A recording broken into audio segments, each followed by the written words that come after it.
Programa de Vino por el Desarrollo. Hoy me toca ser la moderadora o conductora invitada.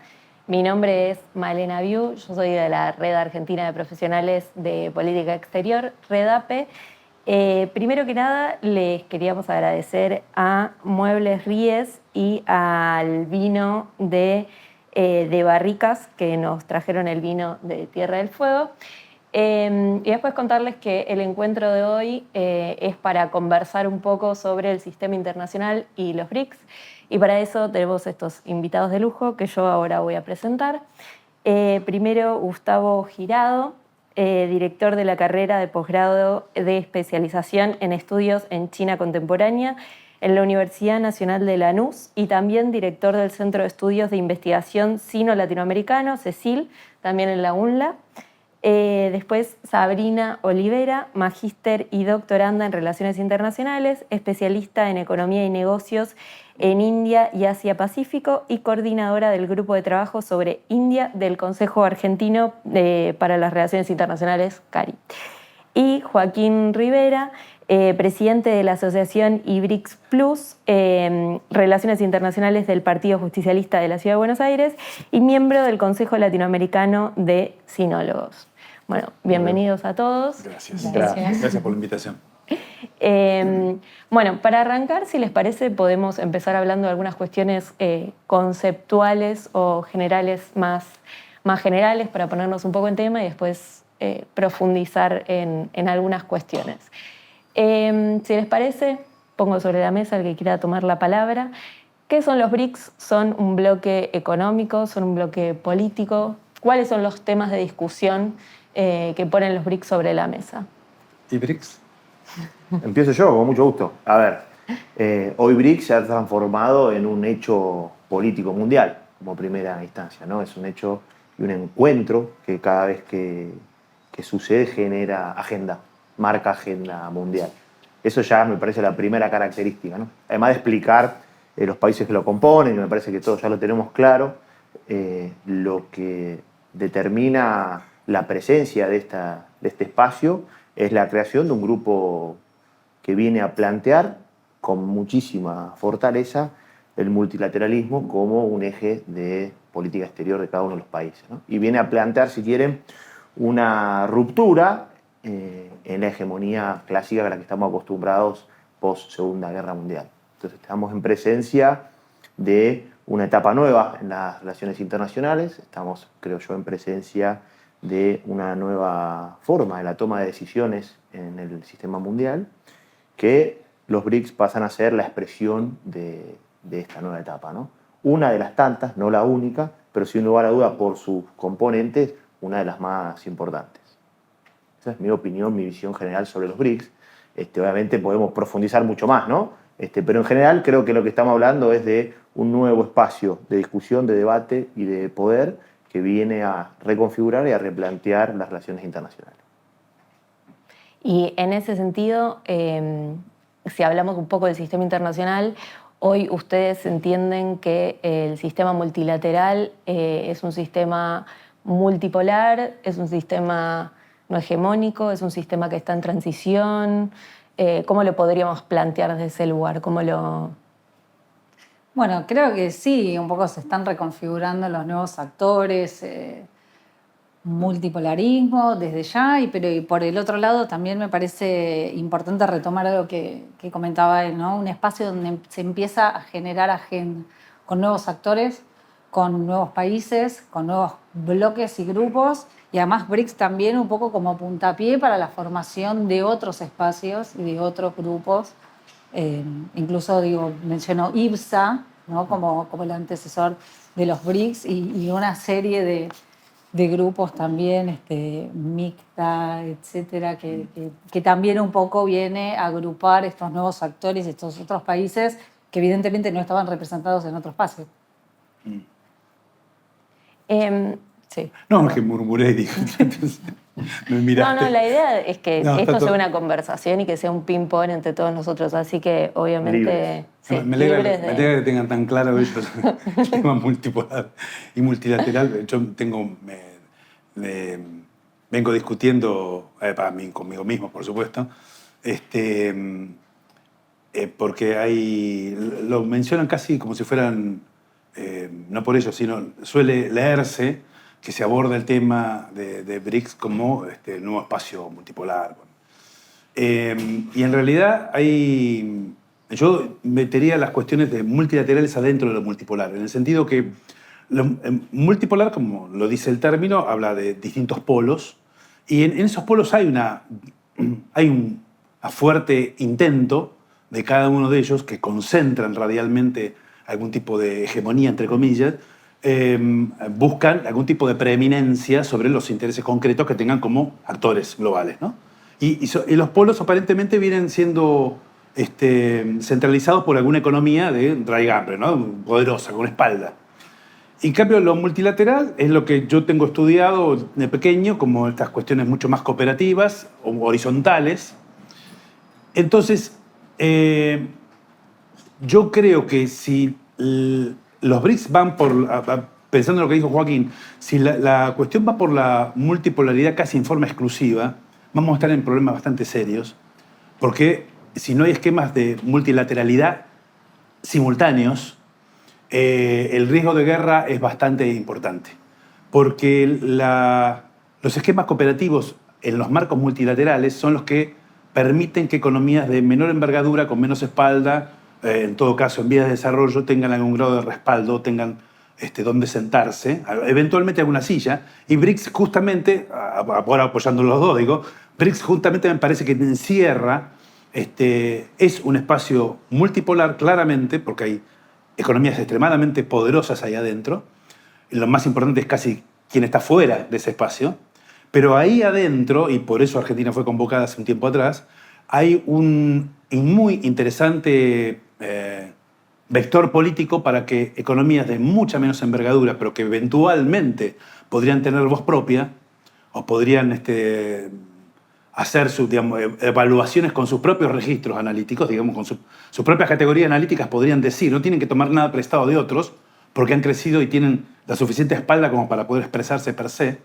Y creo que lo multilateral ahí adentro es lo que compensaría lo que multipolarmente hoy podría extremar posiciones, como si, por ejemplo, y voy a poner un caso hipotético, no tengo idea si va a pasar, pero si Estados Unidos y el hemisferio norte occidental se abroquelara en una instancia de coupling, por ejemplo, de desacople, que presionara para separar a los valores e intereses chinos del resto del mundo, y por otro lado Oriente, en el cual vos tenés a China, quizás recostada con Rusia, y India jugando de pivote muy particular, que ya Sabrina seguramente nos dirá, jugando, digamos, un juego bien diferente, pero ahí atrás son sistemas de defensa diferentes, son políticas regulatorias, como yo siempre me molesto con esto, estándares, normas, patrones que rigen el funcionamiento, básicamente las reglas de este famoso nuevo orden que se estaría configurando en función de estos polos de mucho poder que, en tanto polos, siguen tratando de concentrar hegemonía. Es decir, en tanto polos, siguen tratando de concentrar poder y hay una fuerte manifestación, digamos, de su interés y su intención de satisfacer sus, valga la redundancia, intereses. Y yo creo en eso, Gus, que ahí lo que hay también es la creación de este ámbito, que obviamente tiene ya varios años, pero no tantos como pueden ser otros espacios, que no se crean en contra de nada, que no es en contra de alguien específico o en contra de alguien en particular, sino lo que tienen es, lo que marcaba muy bien Gustavo, la voluntad de crear ámbitos donde aquellos que no tienen voz ni participación tengan un espacio y un ámbito. También es cierto y justo decir que no es lo mismo Etiopía que China en la mesa de la toma de decisiones, como tampoco es lo mismo, no sé, Arabia Saudita, que se incorpora hace poco, que Etiopía, por poner otros ejemplos. O Argentina que Brasil, si la Argentina hubiera tenido la inteligencia diplomática para poder sostener en ese lugar, y creo yo que la gestión anterior también hubiera apoyado y aportado el ingreso de la Argentina con mayor vehemencia para generar de eso una política de Estado y no un mero hecho de comunicación. Entonces me parece que otra de las características es la existencia de este espacio que va en favor de muchos y en contra de nadie, ¿sí? Eso es para mí lo más destacable y que tiene como eje principal, y me gustó eso lo que decía Gustavo, en un mundo multipolar, bueno, un espacio donde desarrollar el multilateralismo, digamos, como me parece que vendría un poco por ahí lo que planteaba Gustavo lo tomo como un aporte interesante a pensar los BRICS, porque también otra característica es que es un espacio en desarrollo y en total reconfiguración constante. No es lo mismo los BRICS antes de Sudáfrica, que era BRIC, a los BRICS hoy, BRICS Plus, donde se incorpora muchísimos países más. Entonces, bueno, me parece que esa reconfiguración constante le da también un llamador a otros países, a otros miembros, a otros estados, como para estar viendo qué pasa ahí. Ahora, lo que sí es contundente es cómo fue creciendo y cómo se fue desarrollando. Y una agenda que no existía, o que mejor dicho, para Occidente no estaba presente en su cotidiano, pasa a ser, bueno, hoy nos encontramos a charlar de esto, ¿no? Entonces, bueno, me parece que ahí también hay líneas para pensar a los BRICS. Y retomando también un poco lo que decía Gustavo recién, ¿cómo ven ustedes o qué rol piensan que tienen hoy los BRICS en un contexto donde Estados Unidos y China están disputando algo así como una hegemonía en el marco internacional? O sea, ¿cómo se ubican hoy los BRICS en esa competencia, digamos? ¿Se suman a...? No, retomo un poco lo que decía Joaquín, esto de que bueno, es un espacio que se conforma no en contra de nadie, ¿no? Pero hay una retórica ahí de, bueno, anti-occidental, anti-Estados Unidos. Donald Trump dice, bueno, todos los integrantes de BRICS van a tener estos aranceles, etcétera. Digo, entonces, es como, está bien, no se conforma contra nadie, pero lo cierto es que es percibido como tal en ese sentido, ¿no? Me parece que eso también es interesante de analizar y de ver, bueno, después cada actor, porque está bien, BRICS es un foro no institucionalizado, nos encontramos, discutimos, está perfecto, pero lo cierto es que después eso no obliga a nadie, ¿no? Es como un ámbito de buena voluntad. Medio Exactamente. ¿no? Exactamente, es un ámbito de buena voluntad, no es un espacio de integración que nos obliga, no sé, Unión Europea, digo, no tiene una entidad supranacional. Ya que está abierto, justamente lo que más me interesaba al principio, por lo menos yo trabajé 10 años para entrar en los BRICS. Y estaba en China cuando salimos, así que ¿Qué me tal? van a acordar, por favor. El hecho que Argentina tuviese la posibilidad de estar sentado con su principal socio comercial, uno de los dos, o los dos son lo mismo, de los tres del podio, dos estaban ahí, e inversores también, porque Brasil y China son de los principales inversores en Argentina, sin la presencia de representantes del hemisferio norte occidental que justamente vienen marcando en la agenda argentina ante su debilidad institucional casi recurrente, que anda pidiendo pista todo el tiempo para poder ver qué va a hacer mañana, porque bueno, todas luces salta que nuestra coyuntura bastante delicada como para andar proyectando y pensando qué es lo que puede Argentina hacer de acá a futuro, cuando en realidad no sabemos qué va a pasar mañana.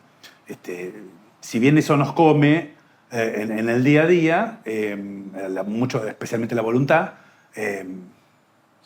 políticamente, pensando Argentina en un futuro acá, con el que yo me sentiría más cómodo, encontrar un lugar en el cual Argentina pueda estar sentada dialogando sin los acreedores más importantes que tiene, por ejemplo, el Fondo Monetario, que siempre está encabezado por un representante del Departamento de Estado, o el Banco Mundial, que es encabezado siempre por un representante de la Unión Europea, es más que atractivo, fundamentalmente porque al estar con Brasil como dos de los tres principales productores de soja del mundo y proteína vegetal, de los tres, Estados Unidos es el tercero, en todo caso, Paraguay sería el cuarto, 3 de los 4 del Mercosur. Es una instancia sumamente interesante, si bien, no, como bien dijiste, Sabrina, no es para hacer negocio de comercio, no estás hablando de inversión, no está formalizado, sino un espacio de debate político sumamente piola porque le permite a Argentina tener agenda propia, como dijo Joaquín, con interlocutores que son de extremadamente importante peso y que claramente están llamados a tener un rol. Por algo la cola es de 60 ahí. Claro. Yo ahí aportaría, vos preguntabas por Estados Unidos en particular. Yo creo que Estados Unidos casi que es el principal promotor de los BRICS, en mi mirada. Porque... En muchas cosas. En muchas cosas, pero principalmente ¿por qué? Porque, a ver, nosotros venimos post Segunda Guerra Mundial, una hegemonía muy clara, después la caída del muro de Berlín determina, ¿no? Fukuyama, el fin de la historia, y lo que ya todos más o menos conocemos, y eso construyó ese mundo unipolar. Y esa conducción del mundo unipolar a cargo de los Estados Unidos nos trajo hasta acá. Y en ese derrotero y en ese camino se fueron sucediendo hechos, acciones, políticas internacionales, diplomáticas y sobre todo políticas de guerra a cargo de los Estados Unidos que van determinando cuál es la política internacional del mundo. Entonces, en ese devenir histórico, yo creo que los Estados Unidos van demostrando primero cuál es su forma de hacer política. Principalmente es demostrar o decir dónde hay democracia y dónde no la hay por decisión unilateral de ellos. Y tienen la capacidad de decidir quiénes son los buenos, quiénes son los malos y sobre todo cuándo los malos dejan de ser malos y pasan a ser buenos y cuándo los buenos dejan de ser buenos y pasan a ser malos. Entonces, en ese devenir histórico, yo insisto que ellos son los principales promotores de los BRICS porque han cometido tantos errores en pos de su defensa de los intereses personales de su nación y de su lógica de negocio que lo que fueron haciendo fueron llevando al resto de los países a buscar aliados alternativos a esa hegemonía clásica que nuestra generación, por lo menos la mía, ha vivido toda su vida. Digo, desde que estudiamos las relaciones internacionales, Estados Unidos y después el resto vemos, bueno, los emergentes que empiezan a aparecer, que no son emergentes porque China no es un emergente, sino China está volviendo al lugar donde siempre estuvo, bueno, empiezan a ser un llamado, repito, para aquellos que estamos pensando, si querés, desde el sur global, bueno, cómo nos vinculamos o cómo permitimos que la Argentina se desarrolle, como también el etíope está pensando cómo su nación se desarrolla con las diferentes características culturales, sociales, económicas y de matriz productiva que tenemos, pero todos estamos viendo, bueno, cómo nos desarrollamos. Y en eso, las naciones más pequeñas o con menos desarrollo, buscamos amigos que nos ayuden a desarrollarnos. ¿Dónde están esos amigos? Bueno, los salimos a buscar. Y cuando los salimos a buscar, encontramos que en los BRICS tenés una mesa de personas más amigables, con sus intereses, obviamente, con su lógica de poder, con su lógica cultural. La cultura china con la Argentina dista demasiado, aunque tiene puntos en común, pero que sí están dispuestos a promover y a, si querés, desarrollar políticas internacionales que nos ayuden a costa de que nosotros cumplamos, si querés, con nuestra palabra o que ayudemos a aquellos que nos ayudan. No a través de la lógica del sometido, que yo creo que es una lógica que ha funcionado en el mundo los últimos 40 años. El caso más concreto es en las Naciones Unidas cuando se vota el tema Palestina. ¿Cuáles son los países que votan en contra? Israel y Estados Unidos, generalmente. Ahora, para el dolor de la diplomacia argentina, la Argentina se ha sumado a votar en contra de todo lo que tenga que ver con Palestina. Entonces, bueno, yo creo que, intentando ordenar la idea, Estados Unidos es el principal promotor de los BRICS, producto de su ineficacia, su ineficiencia en la política internacional. Bueno, y en relación a eso, y yendo por ahí un poco más a los objetivos o al sentido específico que tiene cada uno de los países de los BRICS en formar parte de esa mesa, yendo, por ejemplo, al caso de China, ¿cuáles son por ahí los principales objetivos estratégicos que tiene China que lo alientan a ordenar y formar parte de esa mesa de discusión y de negociación? Bueno, acá requiere dar un par de pasos para atrás y retomar algo que dijo Joaquín hace unos minutos. El mundo se configuró de una determinada manera después de la Segunda Guerra Mundial. Tiene ciertas características y está diseñado de acuerdo al interés de los ganadores. Básicamente Estados Unidos, Gran Bretaña, eventualmente Francia, de acuerdo a la parte de la biblioteca que vos leas. Y China también fue uno de los ganadores de la Segunda Guerra, pues fue con 35 millones de personas, fue una de las principales víctimas junto con la ex Unión Soviética en vidas humanas de la Segunda Guerra. Pero toda la institucionalidad, que yo siempre jorobo con esto, que no es solamente en Bretton Woods nace el Fondo Monetario o el Banco Mundial, sino también al año siguiente las Naciones Unidas, al año siguiente la International Standardization Organization, la ISO, nace el GATT, el Gran Acuerdo de Tarifas y Comercio, nace toda esa institucionalidad, como suelo decir, no tiene ahí adentro los intereses y los valores de Oriente. Porque Japón había perdido la guerra, Corea estaba en guerra civil y China retomaba la guerra civil. Toda esa institucionalidad es la que vos tenés gobernando el mundo de alguna manera en los últimos 80 años. Y ahora te respondo. Necesitaba decirlo esto, porque ahora que tiene espaldas propias la República Popular China, que ha crecido mucho, gracias a los capitales transnacionales europeos, especialmente estadounidenses también, me refiero a todo lo que las políticas que llevó adelante China, especialmente con Deng Xiaoping, que la abrieron bastante al mundo y se parametriza China con sus reglamentaciones y regulaciones a cómo funcionaba el resto del mundo, cuando China es la contracara de la ex Unión Soviética, que básicamente fue por eso que fue alentada, digamos, a seguir un camino mercantil, cuando China ya tiene sus propios, digamos, se despliega con sus propias alas, exige naturalmente que la institucionalidad que no la explica, no la expresa, en la cual prácticamente no tiene ninguna representatividad, porque China explica mucho del crecimiento mundial, pero está totalmente subrepresentada de toda esta institucionalidad. Entonces brega por esos cambios, brega por nuevos esquemas de gobernanza global, brega por un nuevo esquema financiero internacional y no consigue que eso suceda. Entonces crea la suya propia. Y ahí aparece el Banco Asiático de Inversión e Infraestructura, aparece el fondo de los BRICS, aparecen los BRICS, aparece la iniciativa de la Franja y la Ruta, aparece la Organización de Cooperación de Shanghái, aparece una gran cantidad de entidades donde China plasma sus intereses. La Belt and Road Initiative es señera en esto. Pero vos me preguntabas por BRICS. Justamente, y esto ahora lo engarzo con mi primera respuesta, porque lo del multilateral adentro de lo multipolar, China, yo lo leo cuando habla de el mundo, estas características del mundo compartido para toda la humanidad, no me acuerdo. Futuro compartido para toda la humanidad. Cada vez que Xi Jinping menciona, esto viene de Xi Jinping, pero él lo apoya y aparece en la Constitución, en la última reforma, el futuro compartido para toda la humanidad, todas las características, todos los adjetivos que aparecen en la Constitución china reformada y en la documentación pública son todos los adjetivos que vos les poner a los organismos multilaterales. La cooperación, esquema de gobernanza participativa, democrático, por la paz, por el humanismo participativo, todo eso no te explica la multipolaridad, pero sí te explica la multilateralidad. Entonces, todo esto juntado es los BRICS aparecen justamente, y coincido casi totalmente con Joaquín, que es una interesante, han sido empujados una gran cantidad de economías al calor de una economía que hasta acá no ha sido una economía, la República Popular China, que realizase invasiones, cuyas presencias militares fuera de su territorio no están, salvo en un solo lugar, en la península, en el Cuerno de África, en Djibouti. No tenés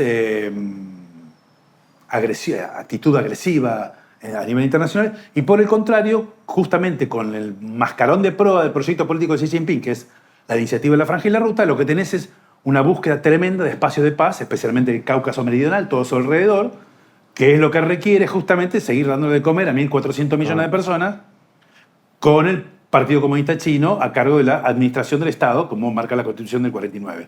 Esto es, para que nada suceda y estas cosas no se alteren, hay intereses, y por supuesto esto no es un lugar de carmelitas descalzas, acá nadie está hablando de dádivas, de generosidad y de regalos, sino hay intereses concretos todo el tiempo, y Estados Unidos no hace otra cosa con su política exterior que volcar a los países hacia estos espacios en donde son convocados con un espíritu de una mano abierta, hay mucho préstamo, hay mucho crédito, esos préstamos y esos créditos ya son superiores a los del Banco Mundial, a los del Fondo Monetario, y no tienen los famosos requerimientos, como eran las condicionalidades, que son otras, tendrán tasa de interés alta, desconozco, no estoy ahí, pero no existen las condicionalidades del artículo 4 del Fondo Monetario que te obliga que tu macroeconomía tenga una determinada tasa de interés, una determinada tasa de inflación y una determinada cantidad de reservas netas.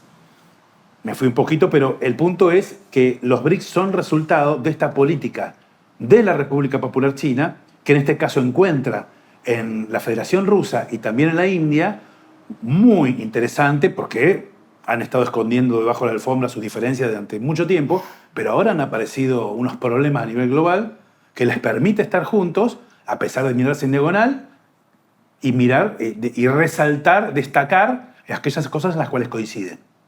Y eso me parece extremadamente conveniente para todos, especialmente. Y qué habilidad también. Es extraordinario. La muñeca de Lavrov junto a Wang Yi, entre el canciller chino y el canciller de Putin.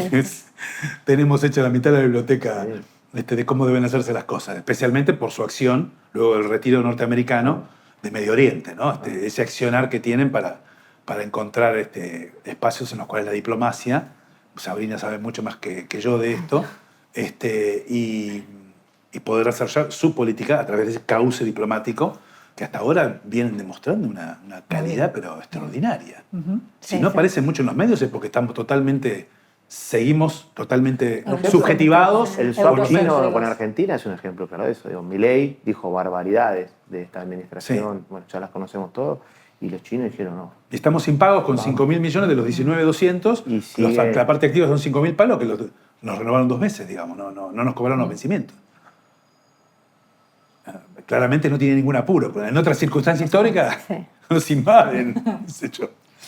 No, y en relación a esto, por ejemplo, cómo, y trayendo a Rusia y a India la cuestión, cómo se logró y cómo se logra justamente que esto funcione, siendo que China e India tienen tensiones históricas que tienen que ver incluso con cuestiones de fronterizas territoriales, ¿no? ¿Cómo se maneja hoy por hoy esa tensión histórica entre esos dos países en el ámbito BRIC? Incluso también cómo Rusia lee esa tensión entre China y India en la mesa de los BRICS. Bien, bueno, un poco siguiendo la dinámica de Gustavo, vamos entonces unos cuantos pasos para atrás y nos remontamos a 1947, momento en donde se particiona el subcontinente indio y queda por un lado India y por el otro lado Pakistán dividido en dos, por un lado Pakistán oriental y por otro lado Pakistán occidental. Pakistán oriental lo que hoy conocemos como Bangladesh, ¿no? Que recién nace en 1971. Pero digo, 1947, cuando se produce esta partición, en ese momento el primer ministro era Jawaharlal Nehru, un gran impulsor del movimiento de no alineados, ¿no? A partir de la conferencia de Bandung, etc. Entonces, a partir de ese momento, India lo que hace es adoptar una política exterior de no alineamiento, ¿no? Entonces, en este sentido, su intención era, bueno, no vamos a depender de ninguno de los países centrales, porque nosotros necesitamos desarrollar todas las relaciones internacionales con todos los actores, y por el otro lado también necesitamos no depender de ninguno de ellos. Entonces, bueno, hasta ese momento al principio evidentemente le funcionó, hasta que finalmente cuando entran en guerra con China, evidentemente dijeron, ¿para qué nos sirve el no alineamiento si cuando necesitamos nadie viene a salvarnos? Y ahí empieza entonces a reconfigurarse la política exterior de India y se empieza a hablar de un multialineamiento, ¿no? Entonces esto sí, empezar a mirar a los países en un contexto de Guerra Fría, digo, tenía claramente mucho más contacto y mucha más relación con Rusia desde ya, con una muy buena relación con Rusia, India. Pero bueno, llegó un momento en donde este multialineamiento pasa a ser en los últimos años una autonomía estratégica. Y lo que hoy uno advierte en las lecturas de política exterior de India y demás es autonomía estratégica. ¿Qué significa autonomía estratégica? Es perseguir el cumplimiento y los intereses nacionales, pero no hay un alineamiento frente a ninguno de los países, ningún bloque, etc. Entonces eso hace que India hoy esté sentado en el escenario internacional, en los distintos, todos los ámbitos donde pueda, o sea, algo que esto de Argentina haber declinado la invitación para la política exterior de India es inaceptable, porque básicamente está sentada en absolutamente todas las mesas, es parte de todas las discusiones, con una gran intención también de elevar el perfil. ¿Y por qué elevar el perfil? Porque es el hegemón de Asia del Sur, es indiscutido eso, pero también quiere formar parte y ser un actor de relevancia internacional, un actor global. Y en efecto lo es, ¿no? O sea, más allá de esta intención de India que tiene. Y en ese sentido es que, por supuesto, que no iba a perder la oportunidad de formar parte de los BRICS. Eso desde ya sería poco inteligente de su parte. Y además con una clara, con un claro perfil también en los BRICS, ¿no? Con esto de, bueno, fomentar la cooperación. India es la democracia más grande del mundo, entonces por supuesto que eso la acerca a otros países desde esa perspectiva, pero por el otro lado no tiene una retórica antioccidental, ni tampoco se expresa sobre la desdolarización, ¿no? Entonces ahí empieza a pivotear. Está bien, tiene conflictos con China, 2 puntos fronterizos, Con Rusia tiene una excelente relación desde ya. Con Estados Unidos por momentos tiene buena, por momentos tiene mala, dependiendo si Trump impulsa los aranceles o no. Pero siempre va a estar en el medio. Y creo que esta decisión de formar parte de los BRICS y esto de ser un pivote entre todos los actores tiene que ver con esa tradición que tiene su política exterior de, vamos a decir, multialineamiento o de autonomía estratégica. Hubo el concepto de autonomía estratégica, no lo Sí, conocía. sí. Muy interesante. Yo ahí aporto primero lo que decía antes, la habilidad que hay que tener para desarrollar una diplomacia, tanto la India como la China, para poder sostener este equilibrio. Y en eso Rusia juega un rol fundamental porque tiene primero una relación histórica con India, muy buena, como mencionaba Sabrina. Con China tiene una relación, comparte mucha frontera con China, con lo cual esa relación siempre se vuelve compleja por los puntos de contacto que tienen, pero que claramente después de la operación especial militar, o mal llamada guerra de Ucrania, Rusia empieza a tener una mirada y un rol diferente sobre el accionar de su política exterior. Digo, Rusia, yo entiendo que ellos han sido uno de los triunfadores de la Segunda Guerra Mundial, ¿no? Eso, como decía Gustavo, no se habla mucho de la cantidad de muertos que puso la Unión Soviética en ese momento, la cantidad de muertos que China puso, y creo que siente un destrato en términos históricos para con Europa por lo que ellos han aportado, digamos, a la desnazificación del continente y que no ha sido equivalente la respuesta, o si quieren la aceptación, ¿no? Entonces, con el tema principalmente del tema Ucrania, que no quiero ir tan atrás, ¿no? Pero bueno, tenemos que ver OTAN, tenemos que ver la... Maidán. Exactamente, empezamos a ir, pero ahí lo que vemos claramente es una decisión estratégica de Putin de decir, bueno, hasta acá, ¿no? Poner como una línea roja y decir, bueno, hasta acá, y vuelvo a lo mismo. La habilidad, que yo creo que es lo que caracteriza a estos países, porque los países están integrados, los estados, por dirigentes políticos que llevan adelante las decisiones. No son solamente ámbitos administrativos, ¿no? Sino hay capacidades para desarrollar y hay personas que toman las decisiones. Y en eso China, India y Rusia demuestran sus dirigentes tener una capacidad intelectual, una capacidad práctica y, si querés, una capacidad histórica, de comprensión histórica de las determinaciones para tomar. Y en eso Rusia pivotea entre China e India y los sostiene, si quieren, a los dos en la mesa. No porque gracias a Rusia estén, eso sería una soncera decirlo. Ahora, sí es ese administrador neutral de las tensiones y las relaciones, donde también entiende Rusia que los BRICS es su ámbito de desarrollo. ¿Por qué? Porque después de la operación especial militar, como le llama Rusia, o la guerra en Ucrania, Rusia quedó aislada de todo el sistema mundial. Entonces, necesita más de los BRICS que cualquier otro país, digamos, ¿no? que India o China, porque es el ámbito donde Rusia tiene voz, donde Rusia tiene voto y donde Rusia es preponderante en la toma de decisiones producto de su capacidad militar y su capacidad energética, ¿no? Entonces, en esa mesa y en ese rol asignado para los rusos, yo creo que ellos son los que más necesitan de este ámbito y son los que apuestan, por así decirlo, a fondo, no porque los otros no lo hagan, pero su capacidad no les permite salir de ahí y cada vez queda más claro lo injusto que han sido las sanciones para con Rusia también a lo largo del tiempo. Porque si vemos otro punto del planeta Tierra donde está sucediendo hoy un genocidio, que es en la Franja de Gaza, al Estado que está cometiendo ese accionar no ha sufrido sanciones similares a las que ha sufrido Rusia. Y me voy a ir no del mundo diplomático, voy a ir al mundo futbolístico. Rusia ha sido eliminado de los mundiales de club, de la FIFA, de la UEFA, no puede participar de ninguno de esos ámbitos, que son ámbitos importantes para la cultura también rusa, para la cultura argentina ni hablar. Imagínense a Argentina fuera de la FIFA, ¿no? Entonces, ahí lo que se empieza a ver, y creo que tiene que ver también con lo que hablábamos antes, es la doble vara o la doble moral que se utiliza para direccionar, sancionar o tomar decisiones del sector de la hegemonía mundial hasta hoy en día.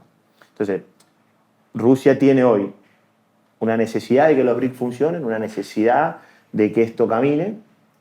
Creo que lo hace con muchísima sabiduría, porque es uno de los promotores de esta mesa, y a su vez tiene hoy enfrente un ejemplo claro de lo injusto que ha sido las generales de la humanidad para con el análisis que se hizo sobre lo que estaba pasando en el Donbass.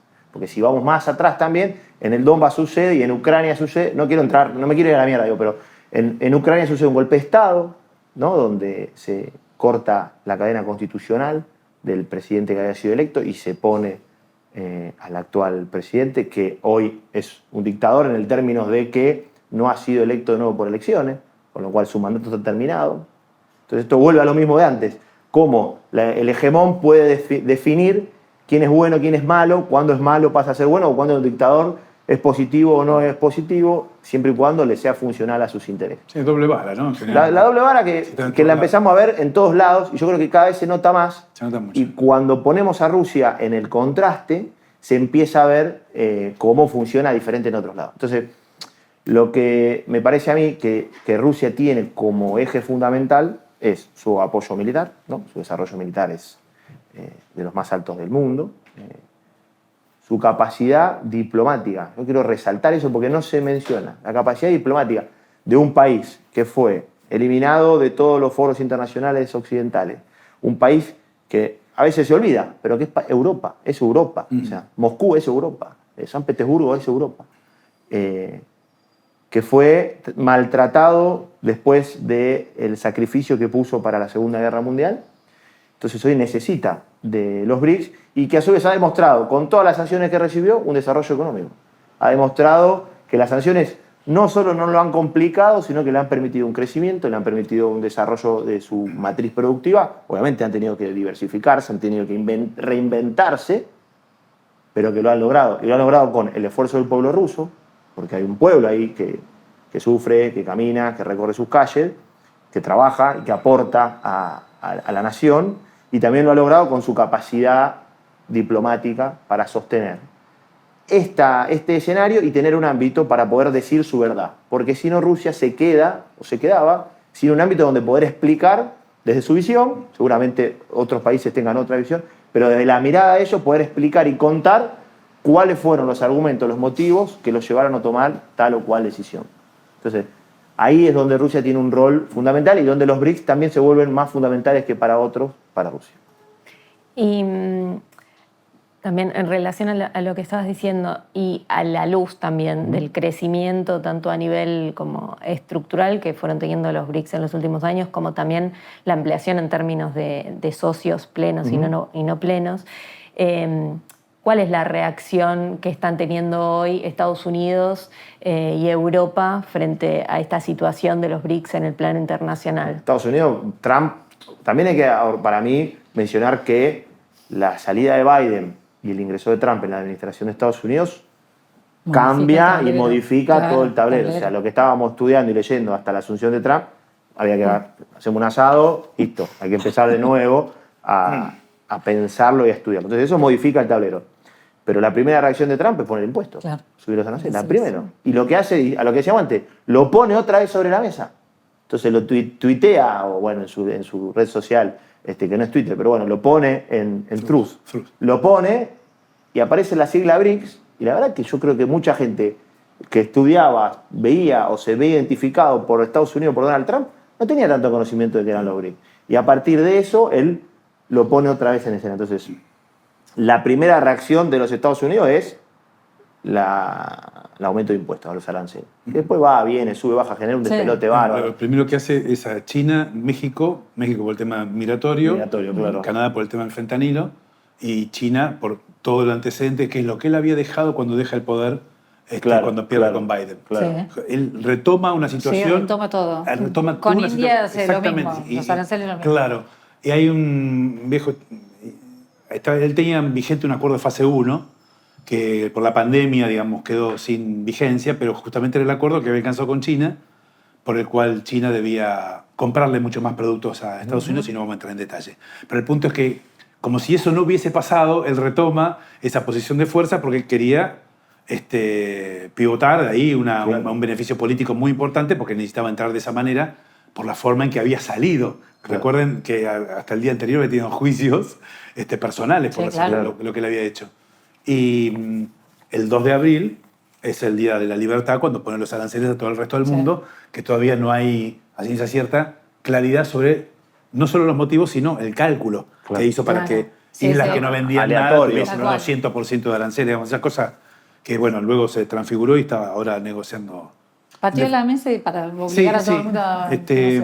Bueno, quería añadirte eso de los aranceles puntualmente porque recordaba el caso de China, que en realidad es bastante reactiva esta política de China frente a lo que recibe.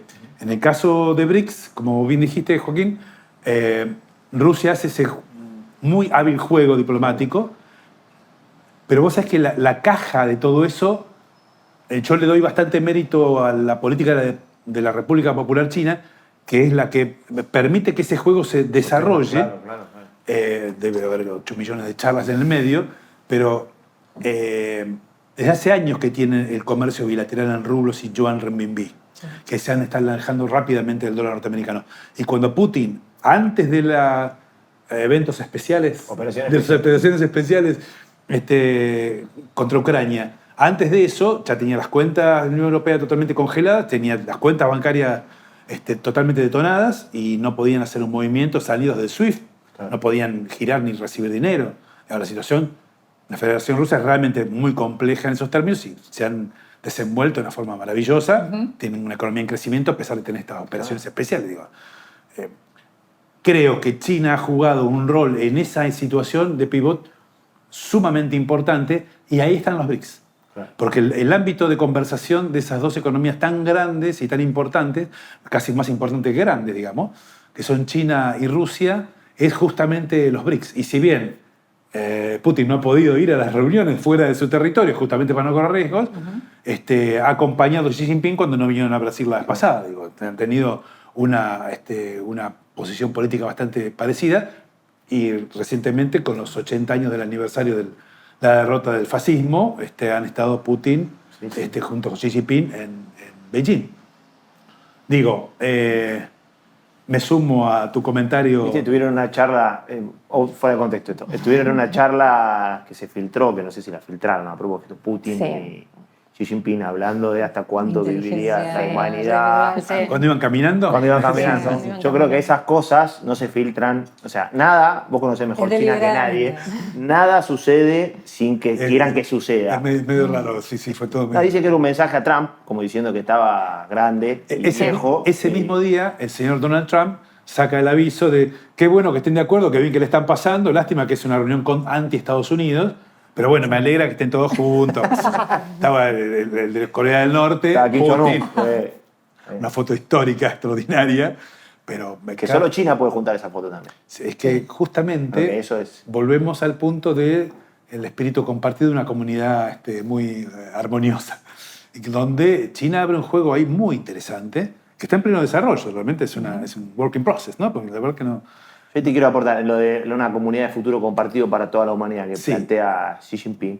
Es muy similar, si se lo estudia un poquito, a lo que plantea el Papa Francisco con la Casa Común. Tiene muchos puntos de encuentro.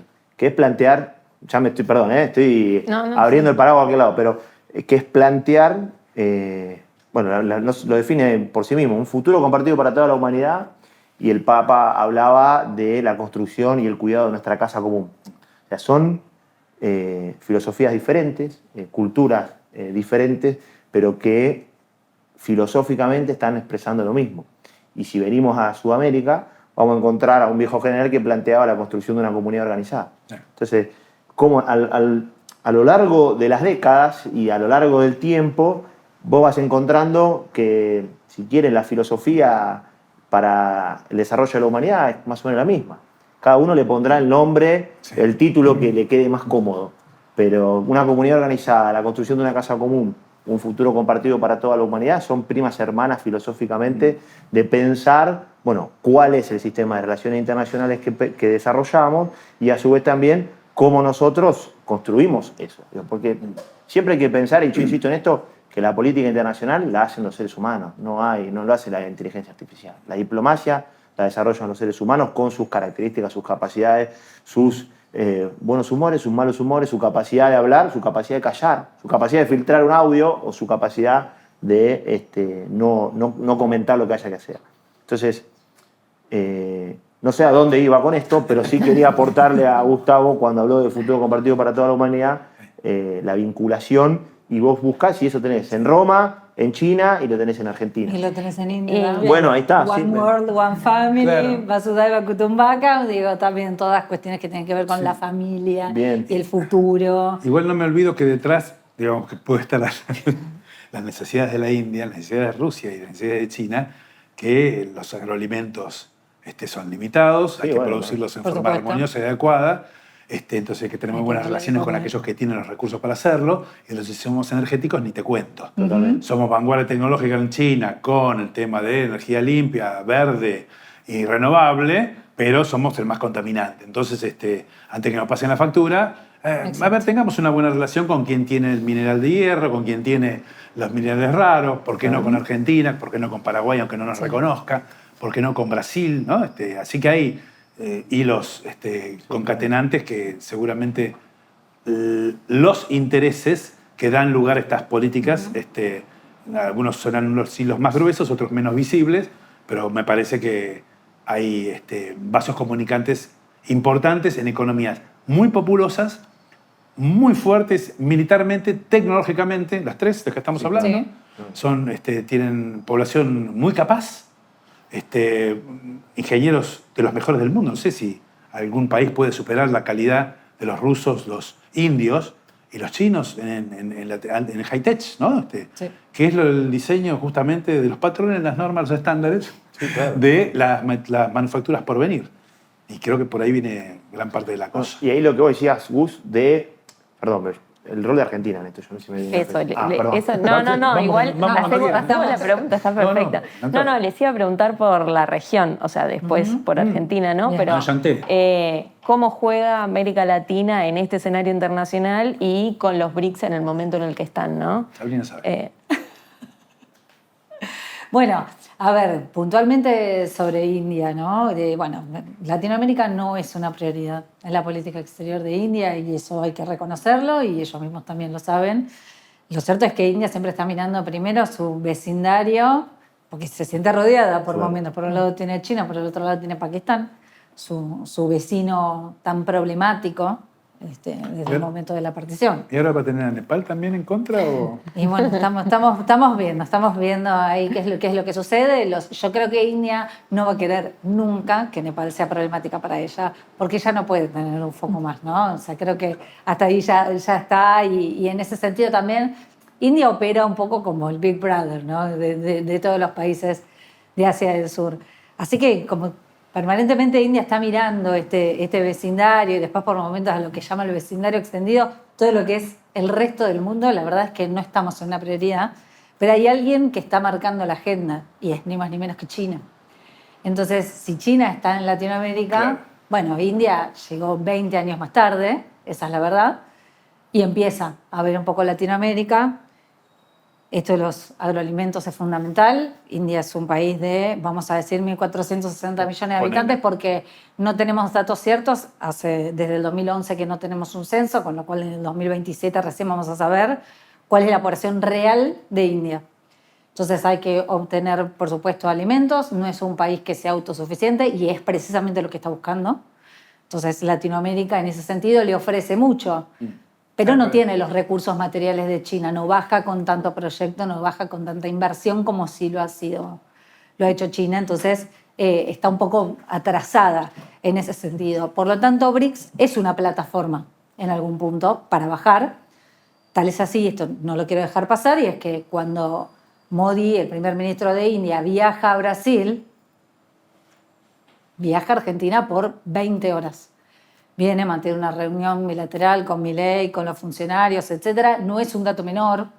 No es un dato menor porque No es cierto. están buscando litio, están buscando oil and gas desde ya, están negociando con YPF, digo, ya hay proyectos de litio en Catamarca, están negociando también en La Rioja. Entonces, no es un dato menor me parece a mí, que Modi se haya hecho lugar en la agenda para estar acá en Argentina, aunque sea 20 horas nada más, y empezar a definir estas cuestiones. Por eso insisto en esto de, bueno, que Argentina haya declinado esa invitación y desde mi lugar, desde mi opinión, creo que fue una oportunidad perdida porque es encontrar otro espacio que nosotros teníamos con India, ¿no? Argentina con India, está bien, puede tener esto del lenguaje común porque son las dos una democracia que respetan los derechos humanos, etcétera, etcétera. Digo, es como este discurso es realmente el que surge y el que los hermana en algún punto.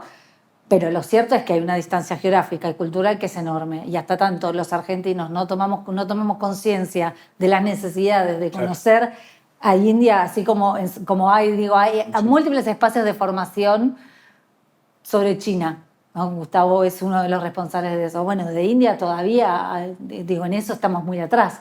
Entonces, al no formar recursos humanos, al no tener un conocimiento de la contraparte, y encima no formar espacios que sean conjuntos, bueno, nos estamos perdiendo demasiado. Es un mercado muy grande para Argentina. Sí, completamente. De hecho, bueno, en los últimos años se ve igual como una presencia, por lo menos de la Embajada India en Argentina, un poquito más... Sí, motorizada por la gran relación comercial, ¿no? En la pandemia India logra ser el cuarto socio comercial, después baja de Argentina, ¿no? Después baja al quinto socio comercial con una canasta, con un solo producto, ¿no? El aceite de soja, 89% de la canasta. Claro. El día que India decida no comprarnos más, por la razón que sea, porque, no sé, le compra aceite de palma a Malasia, le queda mucho más cerca, los gastos de logísticos son infinitamente mejores, vamos a tener una complicación. Por eso insisto en esta necesidad de Argentina de conocer India, de entender, de interpretarla, de no perder ese espacio y de no perder un tremendo mercado con los cuales nosotros podríamos tranquilamente incluso ahondar en otros sectores, ¿no? Que no estamos explotando. Interesante. Me imaginé el censo. 1.400 millones de personas. No, va a ser digital porque es más, hay zonas en los Himalayas que no se pueden censar, entonces es medio como a ojo. 1, 2, 3. No, pero digo, como a la distancia, incluso hay... con fotos en Sudáfrica, en el momento cuando retoma la democracia, eran fotos aéreas, porque tenían un problema serio con las tribus migrantes, ¿no? Bueno, eso mismo en India, en las islas del sur. Sucede lo mismo, no pueden acercarse a censarlas porque son tribus que están totalmente protegidas, no se los puede acercar. De hecho, no hace mucho hubo no sé si era un periodista o era un norteamericano, si no me equivoco, que se acercó. No está más. No está más. Se lo encontró más. No se lo encontró y demás. Pero bueno, en el 2027 vamos a contar con datos más ciertos, ¿no? Ahora estamos con proyecciones. Sí, pero la lógica es que superan a China, digamos, ¿no? En población ya está y va a seguir. No, que aparte de China está cayendo. Por eso claro, China viene para exactamente. 60 millones abajo del año pasado. Exactamente. En el caso de China y Latinoamérica, que bueno, es conocido, más público, digamos, porque justamente es más visible porque la preocupación norteamericana de Estados Unidos y su despliegue con sus funcionarios, inusualmente durante tantas veces en el año, de funcionarios muy importantes, que lo único que hacen es decir que quieren alejar a la República Argentina de los intereses de China. Eso hace mucho más visible algo que para la mayoría de la población no sería algo tan importante, porque justamente si hablamos de represas, hablamos de una base de observación del espacio celeste en Neuquén, o si hablamos de una canalización, son cosas, obras de infraestructura importantes, con intereses chinos claros, pero la población urbana de Mendoza no está atenta a esa situación y le afecta directamente. Por poner un ejemplo, ¿no? A lo que China primero ha reconocido siempre que esto es un espacio de influencia directa de los Estados Unidos de Norteamérica. Entonces, comprarse un problema más de los que ya tenía durante muchas décadas no fue algo prioritario. Pero en la medida, en los 90, comienzos de los 90, siempre recuerdo que China exportaba granos de soja y exportaba petróleo. Porque tenía soja y tenía petróleo, pero no sabía procesar ninguna de las dos cosas, tampoco sabía conservarlas. Bueno, todo es público que ya no le alcanza lo que tiene, entonces tiene que salir por eso al resto del mundo. Y es el principal ya importador de petróleo del mundo y también el principal importador de grano de soja. Así de competidor pasa a ser tu primer cliente. Como eso le pasa con muchos insumos energéticos y muchos insumos agroalimenticios, aparece en el radar de China, tanto África como Latinoamérica, más o menos para la primera década del siglo XXI. Porque China ingresa en la OMC en diciembre del 2001. Y ahí es cuando parametriza todas sus reglamentaciones para que el comercio sea fluido. Y ahí vos ves cualquier variable que tomes de las variables macroeconómicas chinas, el violento despliegue hacia arriba, vertical, de su variable en crecimiento per cápita, esto, lo otro. Todas esas son especialmente a partir del 2001. Las vinculadas con economía política, especialmente a partir del 2001, que es cuando China... Que nosotros nos vimos también especialmente beneficiados por... porque la absorción china, nosotros estábamos, claro, habíamos declarado el default, y el expresidente Néstor Kirchner para el 2003 había decidido que no salieran dinero de Argentina en concepto de royalties, patentes, dividendos, e intereses.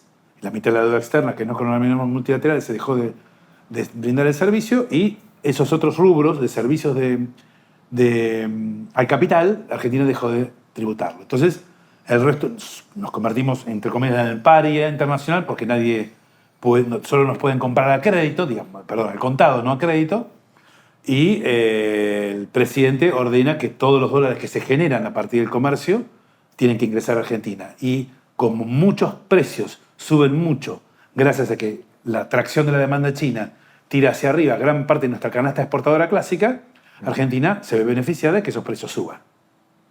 Y gracias a esos derechos de exportación que cobra el expresidente Néstor Kirchner, cobra la administración del Estado en ese entonces, es que se pudo hacer la UH, se pudo integrar cualquier cantidad de gente para que cobre la jubilación, se universalizó el régimen jubilatorio, etc.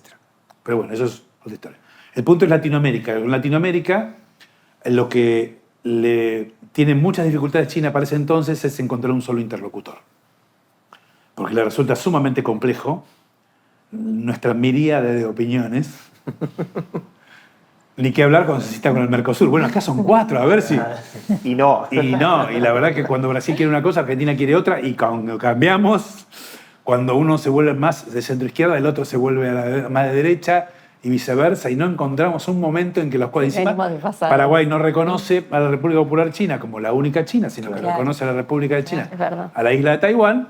Igual parece que eso no es mucho óbice en este momento, se convierte en un problema político importante. Eso fue una excusa.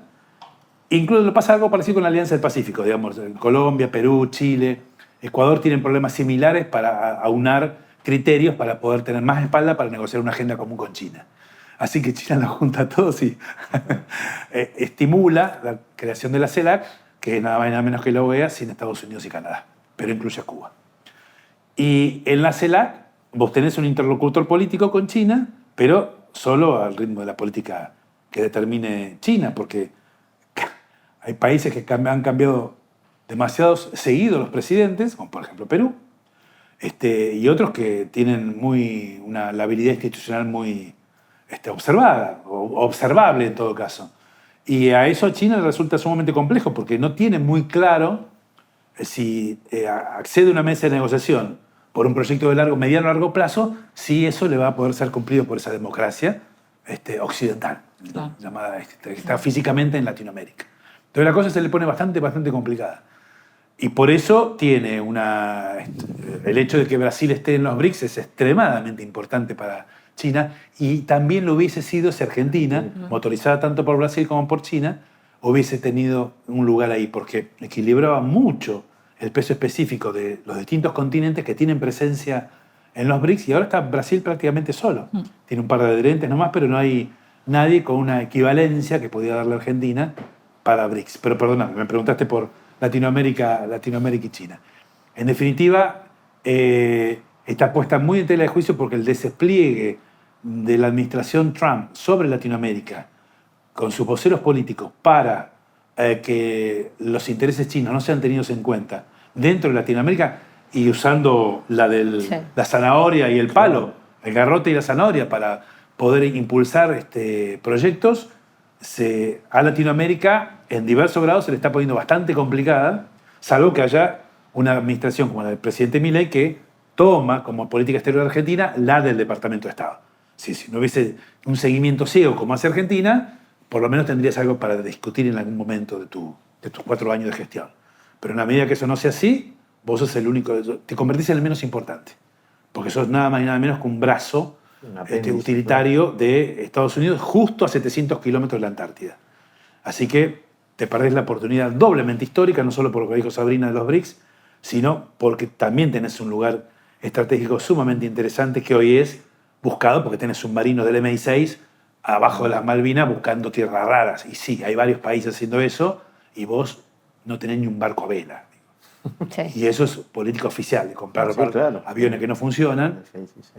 en lugar de comprar la última tecnología mejor financiada. Sí, aparte los intereses de China en la Antártida están clarísimos. Desde los 80 que vienen con una política exterior sostenida. Los de todo el mundo. Preguntá la Gran Bretaña y el recorte del triángulo sobre el continente antártico.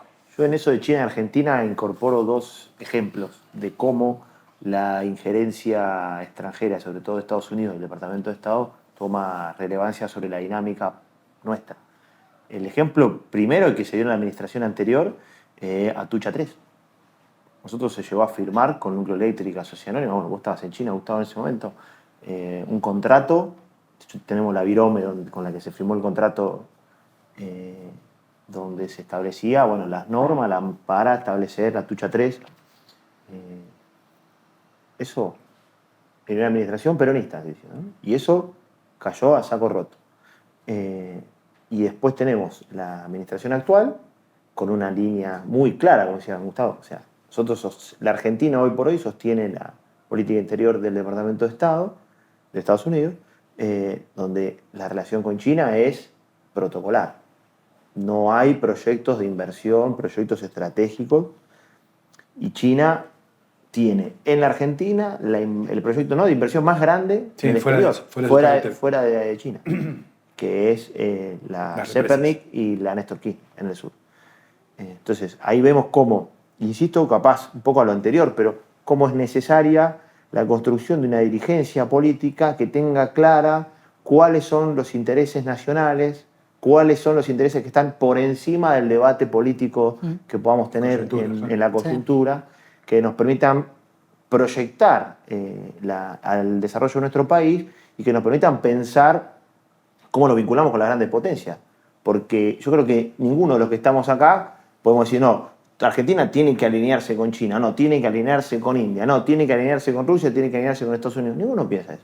Solamente lo que decimos es que poner inteligencia, diplomacia, pragmatismo 100%, que es lo que yo creo que este gobierno no tiene, principalmente en lo que es relaciones internacionales. Y después...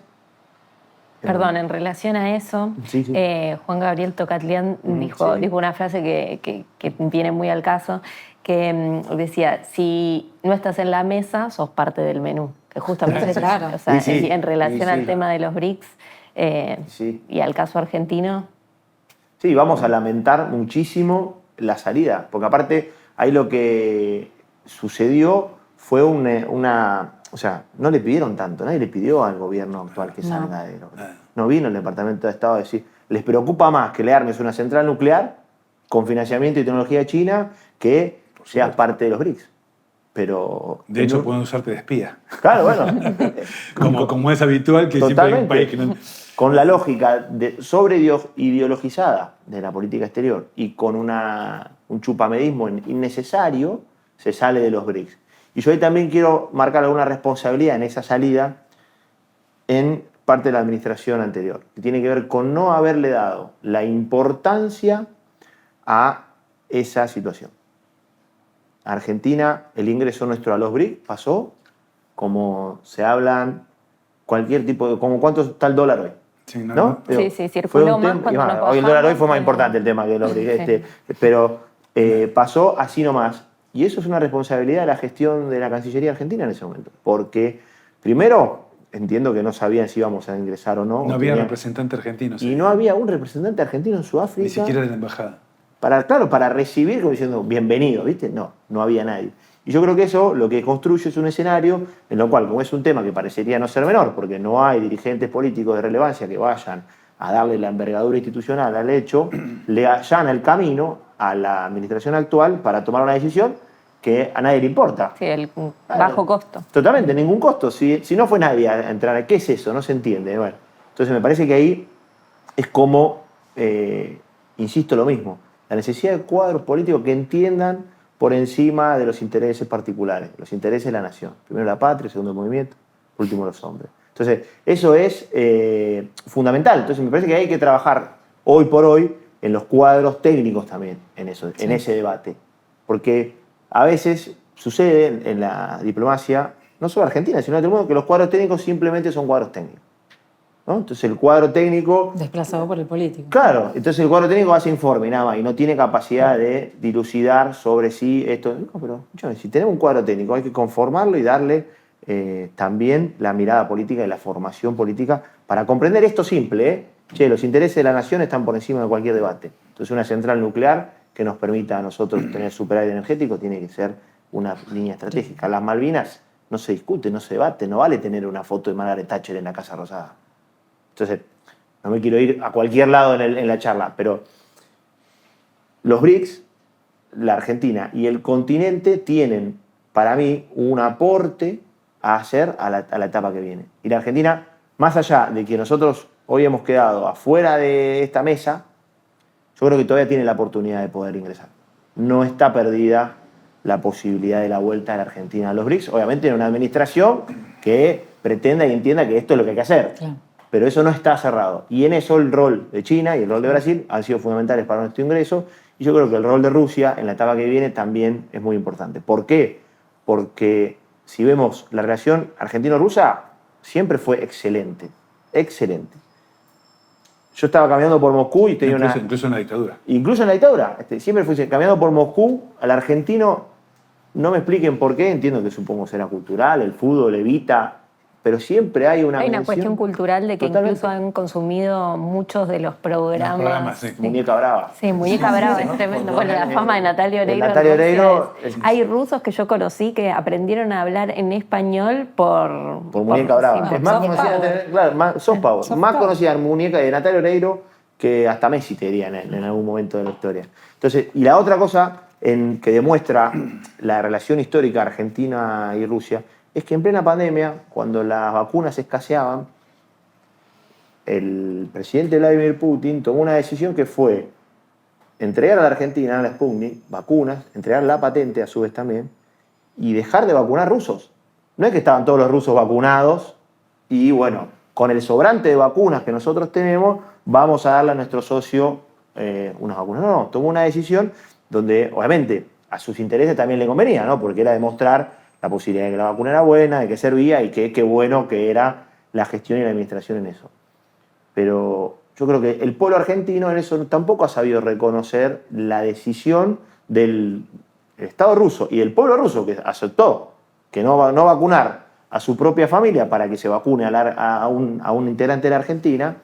Eso demuestra para mí la calidad de la relación que hay entre Argentina y Rusia, que hoy está pasando un momento malísimo sin lugar a dudas, porque en la asunción del actual presidente, Zelensky estaba en el Congreso. Es su único viaje a Latinoamérica. Claro. Su único, y que ahora habría Igual, que chequearlo. claro, la relación hoy por hoy con Zelensky no es la que fue. No es lo que fue, pero porque, como Sí. está bajo la línea del Departamento de Estado, el que cambió la relación fue el Departamento de Estado, con lo cual Milei cambia. Por eso el seguidismo. El seguidismo absoluto. Y habría que chequear, dicen que borró todas las fotos de su Instagram que tenía con Zelensky. Dicen, yo no lo sé. Bueno, sí, pero eso no es tengo mala- tiempo es mala- para ponerme a ver el Instagram de Mientras sea mala palabra en el Departamento de Estado, Claro, entonces, ahí, perdón, vuelvo a esto. La relación hoy con Rusia no atraviesa su mejor momento, pero sin lugar a dudas hay vasos comunicantes, si queremos, subterráneos, históricos, que nos permiten pensar a los rusos como aliados nuestros para volver a los BRICS. Digo, porque Argentina tiene que empezar a recorrer un camino, creo que ya lo estamos haciendo, de vinculación diplomática con los países de los BRICS para cuando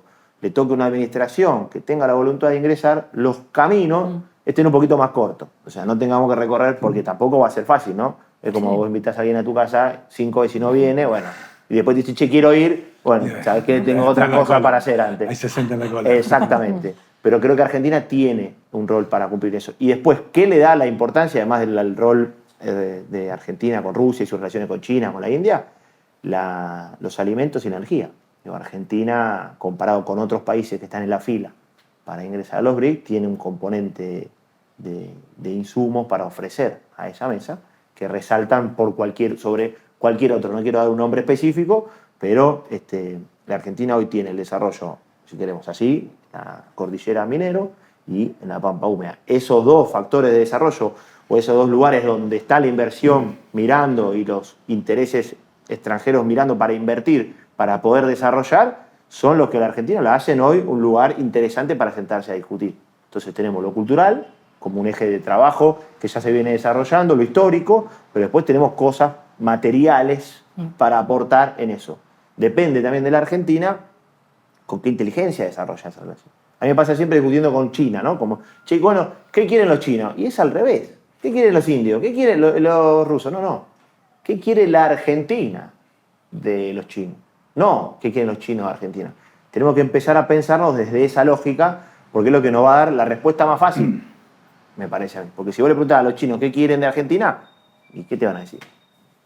Esto. Entonces, bueno, ¿cómo nosotros logramos construir una agenda que nos permita desarrollarnos, que nos permita vincularnos de manera inteligente, pero que eso esté siempre puesto en pos de la soberanía nacional y en pos del desarrollo de nuestra gente? Digo, que esto traiga beneficio económico para el pueblo argentino. Sí, no lo hemos discutido al interior de Argentina, no lo hemos discutido en el barrio, y mucho menos a nivel sudamericano, y en todo caso tampoco latinoamericano, mucho menos. Y justamente eso es algo que aprovecha en todo caso en una relación bilateral la República Popular China para obtener concesiones en su conveniencia, naturalmente. Totalmente. Porque por algo no es que no estén presentes, sino que están presentes en las provincias porque por nación no pueden entrar, sino que van directamente a los espacios subnacionales. Sí. Entonces hay mucho vínculo de provincias con la República Popular China. Las delegaciones van directamente sin pasar por Buenos Aires, o si pasan por Buenos Aires solamente por una cuestión de aeropuerto, y no tienen relación con los ministerios nacionales, y mucho menos con el Ejecutivo, y eventualmente con el Legislativo, porque ahí pueden encontrar alguna cara afín. Claro. Pero si no, directamente van y hacen sus vínculos y los están estrechando con los gobiernos provinciales, donde tienen interés concreto. Sí. Y saliendo un poco volviendo al tema de BRICS, pero saliendo un poco de lo estrictamente por ahí más económico de las relaciones comerciales, también fueron desarrollando en estos últimos años como un intento de disputarle la hegemonía cultural a Occidente, digamos. Por ejemplo, yo leí sobre las Olimpiadas de los países BRIC, los Juegos, Games. Ahí va. Como algunas instancias de ese estilo o incluso intercambios académicos o becas profesionales o de trabajo y demás, que son un intento de como... Sí. Que no solamente sea una relación política entre las cumbres de todos los países, que eso baje a lo... Lo que pasa es que no es el tema prioritario. No es el tema prioritario, esa información no está sistematizada, hay poco registro de todo lo que todavía no camina mucho. Diplomacia cultural por parte de los BRICS, o sea, tenés instancias de los BRICS Games, tenés incluso festivales de cine, tenés canales de noticias. Digo, por supuesto, hay incluso eventos organizados por las distintas embajadas en los distintos países que tengan que ver con los BRICS, pero no está sistematizado, es poco, y la verdad es que la influencia cultural, digo, hay que reconocerlo, siempre va por detrás de los intereses económicos y comerciales y políticos, ¿no? Desde ya. Pero es un lugar interesante también para explotar, porque siempre la diplomacia cultural tiende puentes entre las personas, no es un tema tampoco contradictorio, no es controvertido. Esto de los intercambios entre estudiantes, las visas de estudios, siempre son lugares para explotar y demás. Pero lo cierto también es que estas pequeñas rispideces, o pequeñas o grandes, dependerá, que hay entre los propios actores de los BRICS hace que ese tipo de cuestiones a veces sean miradas con un poco de desconfianza. Mirá, ¿no? Sabrina, algo que no es tan público, pero hace pocos días estuve en Brasil, en San Pablo, en una reunión de China-Latinoamérica con el tema de derechos humanos. Estuve con Vicky Donda ahí y tengo varios amigos trabajando en las universidades de Brasil el tema de China. Algunos viven en China, son profesores ahí, pero la mayor parte de ellos viven en Brasil y van regularmente. Uno de mis más cercanos Me contaron, no, acabo de llegar de China. No sabía. No, éramos 20. Éramos 20 economistas brasileños tomando un curso en China sobre el modelo chino en portugués. Touché. Sí, claro. Entonces, cuando empezó ahora a dar, digamos, me rasco un cacho y claro, toda la cooperación para la cual yo trabajé mucho tiempo está bastante alicaída y veo no es que porque no va a Argentina, no va a otro lado, no, está totalmente redireccionada y en el caso de Brasil no solo es el más importante socio del Mercosur, sino es el más importante de los BRICS de Sudamérica. En realidad es el único, los otros son, como se dice, asociados, ¿no? Sino que están a nivel universitario. Nosotros teníamos no menos de 30 años de ventaja, yo lo sé bien por mi participación en el Grupo China del CARI en su momento, no menos de 30 años de ventaja institucional con respecto de Brasil y China. Es decir, lo que en Argentina había con Asia, no solo por lo que había en la Universidad de El Salvador hace muchos años, sino por muchos registros históricos de la vinculación de Argentina con Asia en el terreno académico y diplomático, Argentina tiene una ventaja en su momento muy importante. Bueno, hoy por hoy, descartar que ya no es así, el punto es que todavía te estás mirando frente al espejo y no es que estés caminando más lento. No estás caminando, claro. Peor aún, estás cerrando las puertas. Entonces hay muy poca perspectiva de que eso en lo inmediato pueda reverdecer, por lo menos con la gestión actual, ¿no? Claro. Si eso cambia, o por lo menos debería cambiar en términos de la forma en que Argentina está perdiendo espacio, pero no en términos de competencia con otros hermanos latinoamericanos. Estoy diciendo en términos de que la voluntad política de la República Popular China era de avanzar en tal tipo de cooperación bilateral en el espacio académico y de investigación, y está pero muy detenida vis a vis lo que supo avanzar 10 años, 5 años atrás. Y eso es muy doloroso. Yo lo que veo en eso es que hay una estrategia de los BRICS en este intento de vinculación bastante lenta, ¿no? Por lo menos con Argentina. Esto de, bueno, los juegos BRICS. Pero sí lo que hay es la relación unilateral, digamos, país con país, que sí tiene una dinámica. O sea, Rusia, China. Desconozco en particular el tema de India y la vinculación con el continente. Pero, por ejemplo, Rusia tiene un esquema de cooperación universitario, intercambio, becas, que obviamente lo lógico sería, tienen que ir 100 personas, 100 jóvenes, van 10. Entonces lo que hay es un intento que no se complementan con los cupos. Tal vez ahí también, una de las cosas que uno plantea siempre es los requisitos de la otra parte para poder aceptar al argentino o al sudamericano que pueda viajar. China lo mismo, China tiene un esquema muy importante de vinculación académica, de intercambio. Se quiere venir a estudiar y es individual, digamos, no se da de forma general. Pero también con algunos requisitos que a veces lo complejizan. Si para ir a estudiar a China tenés que tener HSK 3. Y la verdad que no sé cuántos argentinos en formación de posgrado, si querés, tengan HSK 3, que es el nivel de idioma, ¿no? Entonces, bueno, yo creo que ahí hay que trabajar un ida y vuelta en cuáles son los requisitos que también uno le plantea al otro para que le sirva esa política pública en el país. Pero sí veo que van apareciendo instancias o instituciones, si querés, de la sociedad civil, interesadas en vincularse con estos países. Entonces, nos pasó ahora en Chile, tuvimos el segundo Congreso de Sinólogos de Latinoamérica, que es un ámbito donde, es el segundo, fíjate que recién arranca, donde se juntan sinólogos de todo el continente, especialistas en China, donde Girado es uno de ellos, que es el presidente del Consejo Argentino de Sinólogos, a discutir, intercambiar, plantear, bueno, cómo se relaciona el continente con China. ¿Por qué? Porque también lo que hay es la necesidad de construir, si queremos, no una única voz, pero en la divergencia de mirada, una mirada parecida, similar, para relacionarnos con la República Popular China. Y en ese encuentro en Chile nos encontramos con un grupo de jóvenes, mujeres en particular, que tenían 18 a 20 años, estudiantes de chino mandarín, que escribieron para ver cómo podían participar, porque ellas habían armado una asociación que se llama Xuexi Club, que Xuexi es como estudiante en Xuexi, que querían participar y colaborar. Que lo hacían como por gusto de vincularse. Entonces eso fue una expresión que primero nos llamó la atención, pero que era jóvenes, mujeres, estudiantes, pensando la forma de vincularse por sus propios medios y viendo cómo hacían sus propias relaciones. Eso con China.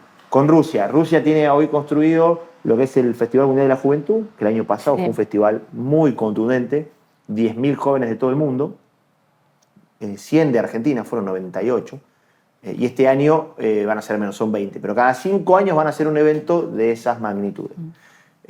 Y ahí hay un comité argentino del Festival Mundial de la Juventud para vincularse con Rusia, que lo componen 5 argentinos.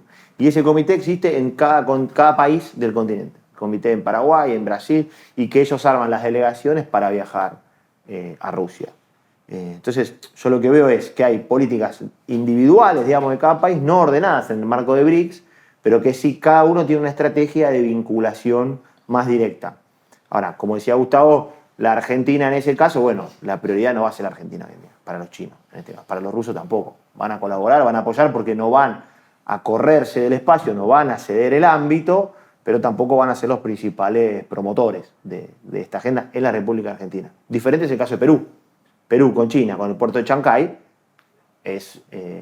los chinos están, me parece, Gustavo, por favor, contar un poco más, si sabes, pero están necesitados de vincularse con Perú cada vez más, porque construyeron un puerto que fue Xi Jinping a inaugurarlo.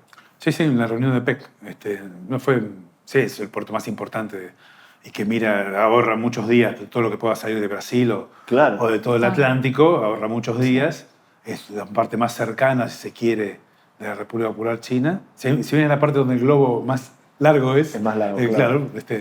Pero es de grandes dimensiones. Entonces, saben todos que se están planeando rutas terrestres para ver si las cosas del Atlántico pueden ir al Pacífico. Claro. Está muy complicado porque hay que atravesar Amazonas. Claro. En caso que pasen por el norte de Argentina también está complicado por la geografía, porque va subiendo. El Atlántico es al nivel del mar, digamos. Claro. Y hay que subir y traspasar los Andes para poder desembarcar en Chancay. Pero en la última cumbre de los BRICS se planteó la posibilidad, el proyecto de construir una ruta que comunique el puerto de Santos, Santos claro, en San Pablo con Chancay. Claro. Bueno, que mientras nosotros sigamos así con el tema de la hidrovía, el mineral de hierro va a seguir esperando las planchuelas para salir por el río de Paraná, ¿viste? Y nosotros también tenemos...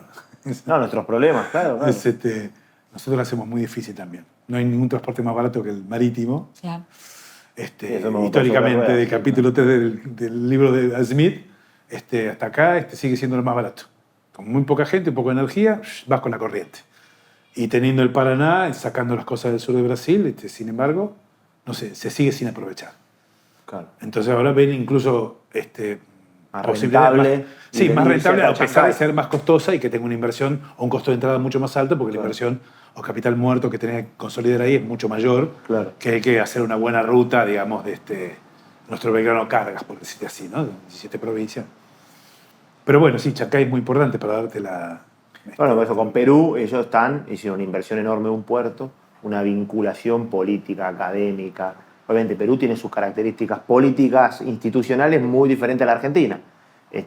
Pero yo lo que quería marcar que no importa mucho. Sí, por eso no es relevante. Sí, cuando se quieren sortear ese tipo de... Pero que sí hay instituciones que se van organizando, me parece a mí, más desde la sociedad civil. Desde la sociedad civil con la voluntad de vincularse. ¿Por qué sucede eso? Primero por la voluntad de esas personas, pero también porque me parece que los Estados-nación no están armando, si quieres, las instituciones, las estructuras institucionales correspondientes para poder canalizar esa demanda. Sí.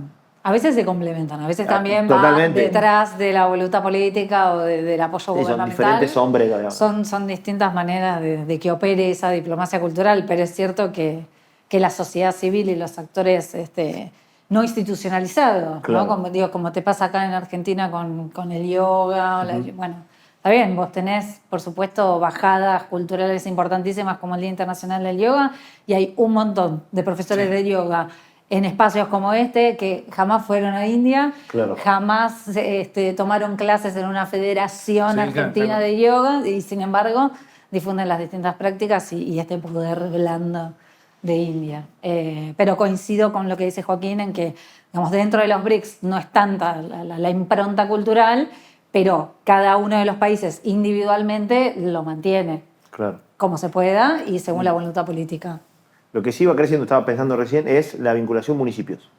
Hace poco fue en ¿Los municipios de Latinoamérica o Argentina? BRICS, municipios. hace poco fue en la ciudad de Maricá, en Brasil, el estado de Maricá, al lado de Río de Janeiro, dentro de Río de Janeiro, o al lado de Río de Janeiro, lo que fue la cumbre de municipios BRICS, donde participaron municipios de los países que integran los BRICS, que es una relación que construyó el municipio de Maricá con Kazán, en Rusia.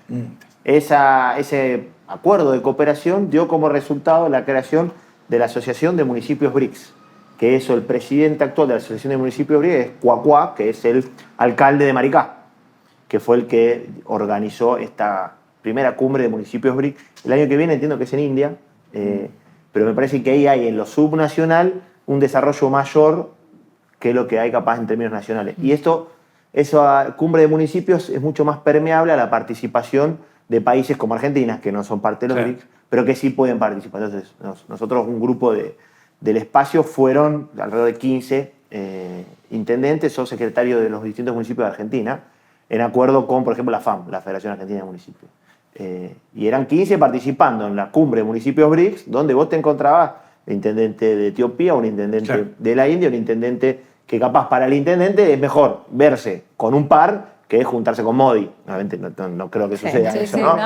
Pero, entonces, me parece que ahí, pensándolo, hay una línea que se viene desarrollando, pero que también es más voluntad, en este caso de Cuacuá, el intendente de Maricá, o el intendente, no sé si es intendente, pero de la República de Tatarstan en Rusia, que dice mucho, bueno, aprovechemos este paraguas de BRICS y pensemos una plataforma para construir los vínculos. Y que no tiene a priori la restricción de que vos tengas que ser obligatoriamente del municipio de BRICS. Si no, Argentina no podría haber participado. Después, obviamente, está la política que opera a favor o en contra de eso. Y como para ir cerrando un poco y yéndonos a lo más general, igual metiendo también a BRICS en la cuestión, pero ¿cómo se imaginan en el corto mediano plazo el escenario internacional en general? Obviamente los BRICS jugando ahí, ¿no? Pero sí, es una pregunta muy difícil, pero bueno. Trae más vino porque si no... mi imaginación está animada. Yo te ayudo a pensar. Y podríamos pensar que muy probablemente sigan surgiendo espacios como este, como los BRICS. ¿Ustedes piensan que los BRICS se van a seguir fortaleciendo y se van a seguir ampliando en un contexto como el que tenemos hoy? ¿O porque es como que en los BRICS, como para recapitular un poco, los BRICS serían como un conjunto de países que no son mejores amigos como tales, pero que comparten una serie de visiones o de objetivos o de cuestiones de índole estratégica que hacen que en este contexto, bueno, hace ya... Solo estratégico, sí, pero tienen recursos. Bueno, casi todos... Los originales. Casi los originales y la primera tanda, el primer círculo, tenés como el 90% de producción petrolera del globo. Es muy pesado en términos de recursos. Y los tenés en una mesa sin que estén sus clientes. Así que está más cerca de formar la OPEP de la soja, se puede formar más dentro de BRICS. Claro. ¿No? Está así como existió la OPEP, ¿no? Me gusta la OPEP de la soja, ¿eh? Es una buena idea. De nada. No le cobro el partido. Pero hay esas instancias de discusión política, presos internacionales, ¿por qué no? A ver, bueno, no está institucionalizado, no está formalizado. Bueno, vení, sentémonos acá que... Igual funciona. ¿Cómo no? ¿Cómo? Si funciona para municipios, ¿cómo no va a poder funcionar para ver qué pasa con el precio de algún insumo energético que hoy está siendo muy buscado? Por ejemplo, algún mineral raro. Porque ahí hay dos de los países que más minerales raros tienen en el mundo. El principal es China, ya lo saben. Y eso es muy necesario para las nuevas tecnologías. Ya se sabe, ¿no? Sí, claro. Dicho eso, también están los que están buscando abajo del agua, con submarinos. Compartir desarrollos tecnológicos para esas búsquedas, por fuera del interés de aquellos que han marcado el ritmo de acumulación de capital de los últimos 80 años. Bueno, suena interesante. Tratando de ir a tu pregunta. Un poco ambiciosa la pregunta, pero la estoy tratando de evitar a toda costa. Yo creo que los BRICS es algo que llegó para quedarse. ¿No? Si podría definirlo de alguna manera, es algo que llegó, que ya está hace rato, pero que en términos históricos llegó hace poco. Yo creo, Joaquín, que no se va a ampliar a corto plazo. Eso puede ser, sí. Yo creo que se va a tratar de consolidar. ¿No? Se amplió demasiado, ¿no? También. Si vos pensás, hizo una ampliación pero con contundente. esta política norteamericana, sin saber, la Unión Europea ya... Y fíjate que ni hablamos de Europa, ¿eh? El rol que porque tiene la Europa verdad hoy. que no me, como dirían los chinos, para museo. No, la política, si nosotros hacemos seguidismo, me da más vergüenza ajena pensar en la política exterior alemana o francesa, que en todo caso, pero no sé quién para meterme en esas cuestiones. Pero sí me parece que es un momento en el cual hay una necesidad de parar la pelota, en el caso de los BRICS, porque han avanzado mucho, y están casi trabajando reactivamente a la política exterior norteamericana. Claro. La europea hace seguidismo, entonces se está pensando para dónde va la definición de la política exterior norteamericana en términos bélicos, en términos diplomáticos, en términos comerciales, que es justamente casi el talón de Aquiles de todos los demás, para poder definir algún tipo de estrategia. Es decir, las reuniones seguramente seguirán, pero si vos lo ampliás, vos ya no tenés totalmente claro quién puede ser el eventual futuro integrante. Porque los intereses se han capilarizado mucho y yo no estoy tan seguro que estas cosas de la gente de la diplomacia del hemisferio norte las sabe infinitamente más que uno no debe saber absolutamente nada al lado de lo que realmente sucede. Imagino que todas esas capilarizaciones o esa penetración de intereses sobre aquellos que eventualmente puedan participar de los BRICS ya están tendidos como puentes. Entonces, no estoy tan apurado, siendo China, y voy a jugar un cacho, siendo China, siendo India, siendo Rusia, siendo Sudáfrica o Brasil, no estoy tan apurado en ampliar el segundo círculo porque ya tenemos una buena cantidad de países con los cuales tenemos que generar agenda, tenemos que tener discusiones interesantes y a todos nos pasan cosas. Entonces, si vos incorporás ahora a una economía que eventualmente tiene un problema muy serio con alguno del segundo círculo de BRICS, estás comprando un problema que no existía hasta que no tomaste esta decisión política. Entonces, me imagino un momento que ya con Argentina han tenido una prueba bastante interesante hasta dónde llega la extrema derecha. Han tenido una prueba, le han hecho morder el polvo, de avanzar con la vocación integradora de una economía que entendían que con la excelente relación que tiene con Brasil y con China era extraordinario que estuviera allí. Extraordinario, como dijo Joaquín, que el pasado que tiene con Rusia, es extraordinario que Argentina estuviese ahí. Y como proveedor de la India, mucho mejor aún. Y Argentina de un día para el otro, con un cambio de presidente, decidió lo contrario. Ahí han tenido una prueba importante de lo que puede suceder en el mundo hoy, donde ciertas ideas han penetrado mucho y son fuertemente reactivas a la conformación del mundo como estaba hasta ahora. Entonces, las instancias de negociación, de cooperación, parece que están llamadas a consolidarse en los espacios que se generaron. Pero pará, porque tenemos que saber bien qué es lo que está pasando y me parece a mí, ahora sí te respondo, que eventualmente si la crisis global entre Estados Unidos y China se resuelve para el lado cooperativo, va a ser por una fuerte concesión china en materia comercial, como fue con el acuerdo de fase 1 con Trump, en la primera gestión de Trump.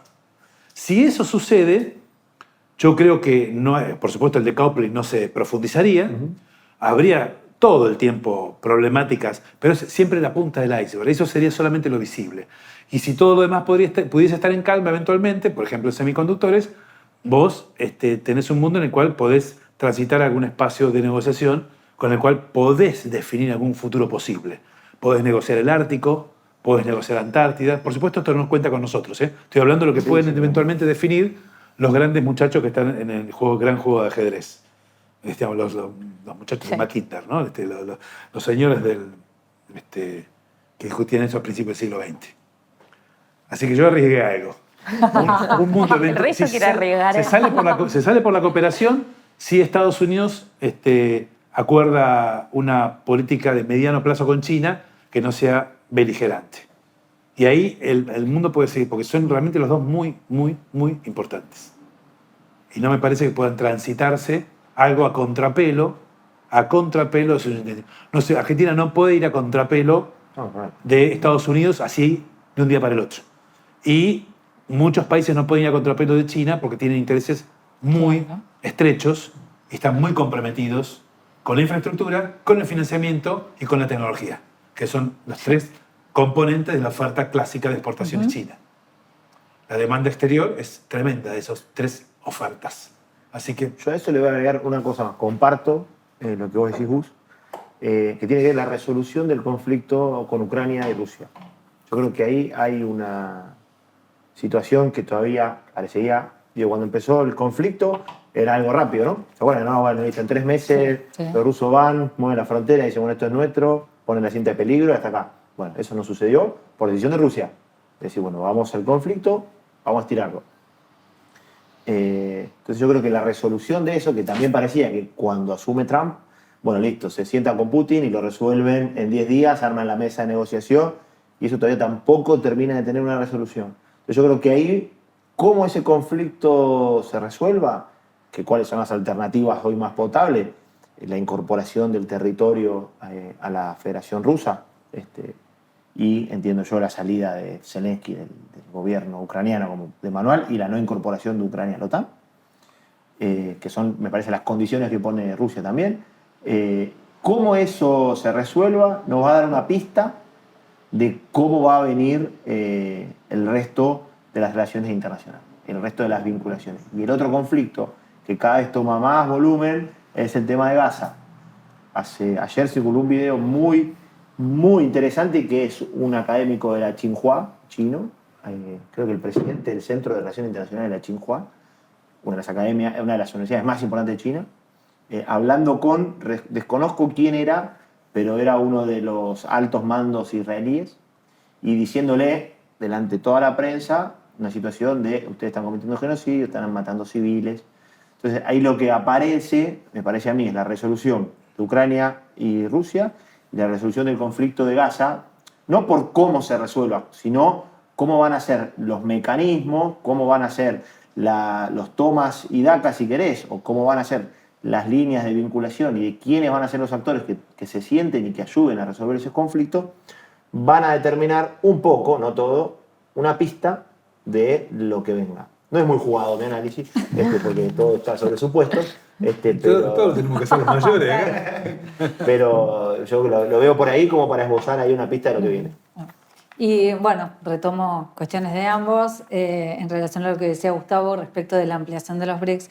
Bueno, India tampoco estaba muy de acuerdo en la ampliación de los BRICS, precisamente porque India teme mucho que los BRICS sean un espacio controlado precisamente por China y sus aliados y los actores a los que China convoca.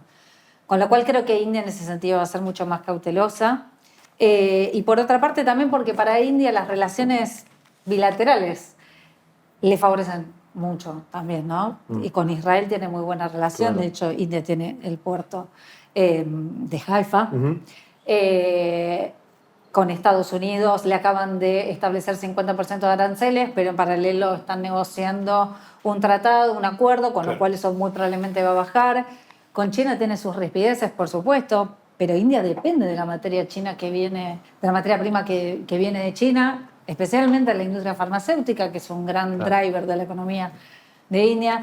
Entonces, me parece a mí que en ese sentido India va a continuar con las relaciones bilaterales, pero va a seguir formando parte de organismos o de espacios multilaterales o de espacios donde se vengan a discutir distintas cuestiones, pero eso no significa que vaya a configurar su propia agenda de política exterior. La agenda de política exterior de India es dentro de lo posible, en la medida de lo posible, muy pragmática y muy signada por el interés nacional de este momento, que este momento es una nueva India, lograr el desarrollo económico, lograr el pragmatismo, ser un actor global de relevancia, desplegar todo su poderío cultural también. Y eso para ellos es fundamental, un poco retomando lo que decías vos respecto de la importancia de que Argentina no sea consciente de eso y los cuadros técnicos. Claro. Bueno, y en India hay un sinfín de políticas de Estado que se mantienen pese a los cambios de administración. Bueno, por el momento esa es la vía que tiene India y no hay visos de que eso vaya a cambiar. Y el mundo no. creo que tiene un desafío por delante que es hacer el censo. Eso ya es lo más sí. trascendental. Arriba de Voy a estar elefantes. muy atento a eso. Tenés que estar muy Por favor, compartirnos después la información porque Sí, es seguro un que sí. histórico, Sí, se de deshace, hecho se nosotros deshace. también podemos aprender porque en el 22 también tuvimos un par de... así Nos que- mandemos un par de los nuestros a estudiar un poco el tema. Sí, sí, sí. Bueno, pero 47 millones vis a vis Sí. 1460, Sí. vamos a redondear. Más o Gustavo, menos, ¿cuánto sí. está China hoy? ¿1004? 1004, pero como bajó, está bajando la población en China. Tiene Sí. un problema muy, pero muy serio. Claro. Son uno de los problemas sociales más serios que tienen, junto con el desempleo de la gente joven, menor ¿Sí? de 25 años. Entre 18 y 25 está en una tasa récord, el 34%.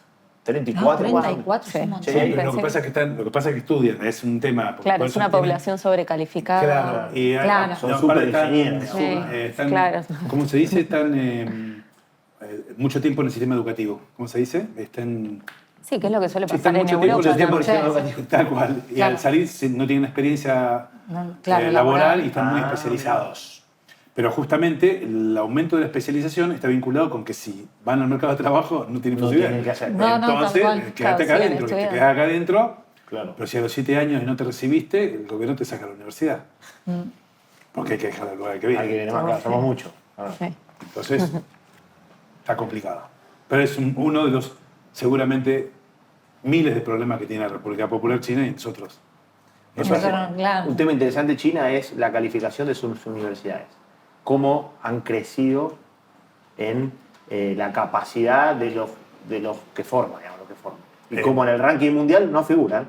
Y son academias, universidades, pero de primer nivel. Sí, lo que más les importa es que ahora todos tienen la posibilidad de entrar a la universidad. Claro. Y ya prácticamente luego de ese famoso examen, El Cao. el Gaokao, ese examen anual, que dan todos los que terminan el secundario para ingresar, ya todos pueden entrar. Ok. Ya no queda prácticamente gente afuera. Por supuesto, si tu puntaje es bajo, no elegís la universidad que te toca, y eventualmente toca una muy lejana de tu hogar donde vos naciste. Entonces tenés que socializar, tienes que hacer tu vida de vuelta, digamos, en un lugar muy lejano de tus papás, sin tener plata para poder volver a visitarlos. Eso es básicamente. Y eso Gus es porque hay muchísimas universidades, digamos. Porque ahora hay Hablando- muchas, Ok. es más largo que eso, Ok, pero es un programa de televisión. Cuando bueno, me olvidé.